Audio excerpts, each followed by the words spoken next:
Cela fait pas mal de temps que je reçois en suggestion sur AliExpress le fameux support de tir. Ceux qui sont prêtés par mon stand sont très bien, l'avantage ce serait de pouvoir en disposer d'un chez moi, notamment pour faire tirer les enfants dans le jardin. En plus, il n'est pas cher. En consultant les avis, ceux-ci sont partagés. Beaucoup signalent des malfaçons, notamment un manque de solidité au niveau des coutures. Bon, vu le prix, je pourrais toujours essayer de le raccommoder, on verra bien.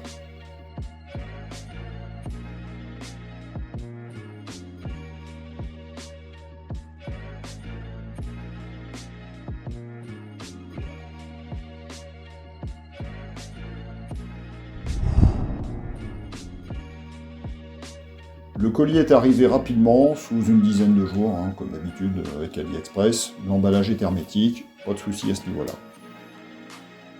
Le support se compose de deux éléments, donc un support avant et un support arrière. Ils sont reliés par un mousqueton en matière plastique.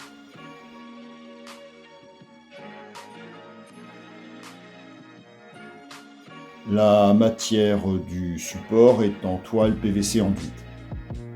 À première vue, pas de souci avec les coutures. Pour le support arrière, il a une forme un peu particulière. Il est composé du support en lui-même et de deux sortes d'oreilles qui serviront à caler la crosse du fusil. Pour la matière, c'est également du PVC enduit, donc comme le support avant.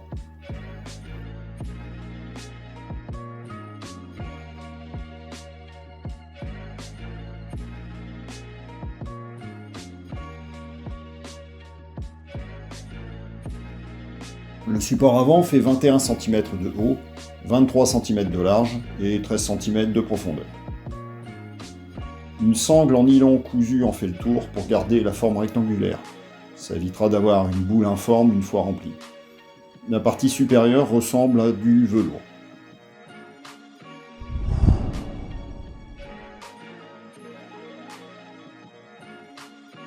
Pour le sac avant, j'ai opté pour de la gomme, un tapis amortisseur en pneus recyclés qu'on peut trouver dans n'importe quel magasin d'outillage. On peut utiliser du sable, mais j'avais peur que le sable ce soit un peu lourd. Ça m'a occupé une petite soirée à découper mon morceau de tapis en lamelles d'1 cm de large environ, puis en morceaux de 2 cm. L'avantage, c'est relativement lourd, mais ça reste plus facilement transportable que du sable. Avec ce format de découpage, donc de petits carrés de 1 à 2 cm, ça a l'avantage de se comporter comme un fluide. Surtout, le principal, il n'y aura pas de réaction en cas d'exposition à l'eau, puisque ça n'est pas absorbant. J'aurai juste à laisser le sac sécher, et ça ira.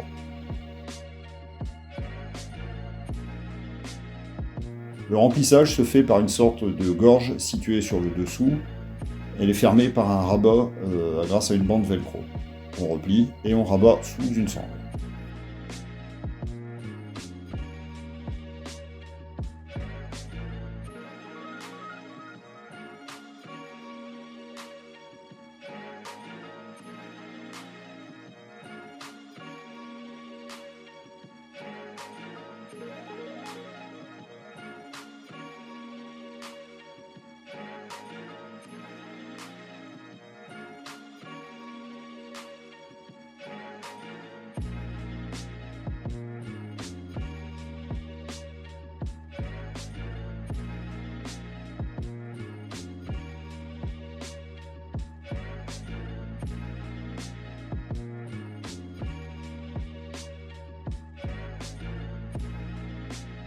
On va en rajouter un peu.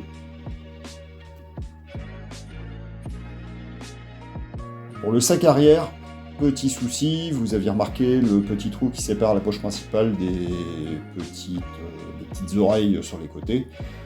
Donc pour le remplissage, ça va être assez compliqué. Donc j'ai décidé d'utiliser de la litière pour chat. Donc pour ça, j'ai utilisé un entonnoir.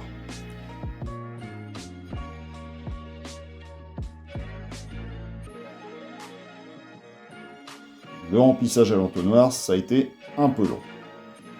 Mais c'est rien de le dire.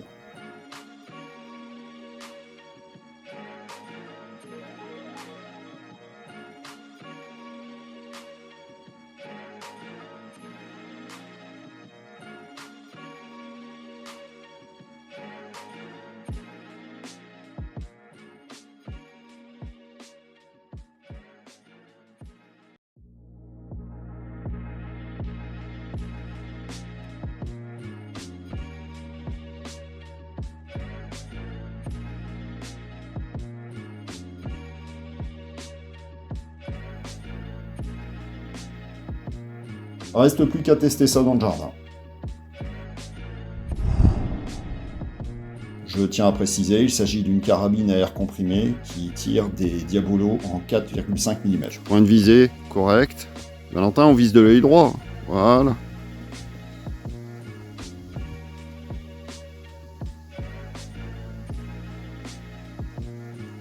Les projectiles ne quittent pas la parcelle. Le porte-cible étant posé sur des parpaings. Là, il tirait où? Je sais pas. On va aller vérifier après. Et enfin, au niveau du voisinage, bon, je suis à la campagne et bon, ça dérange vraiment personne.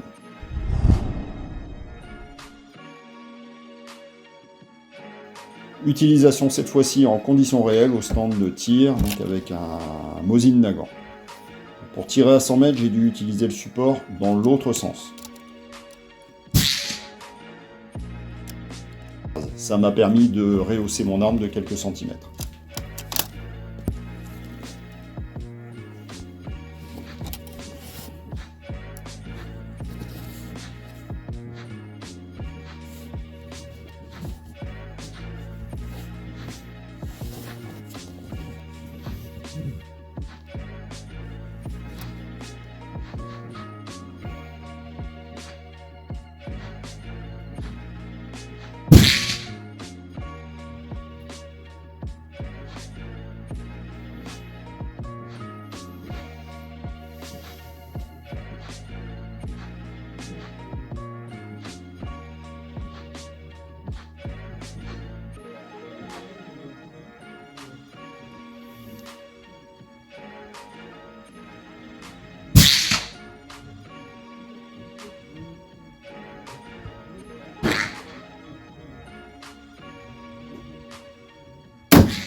Merci de m'avoir suivi.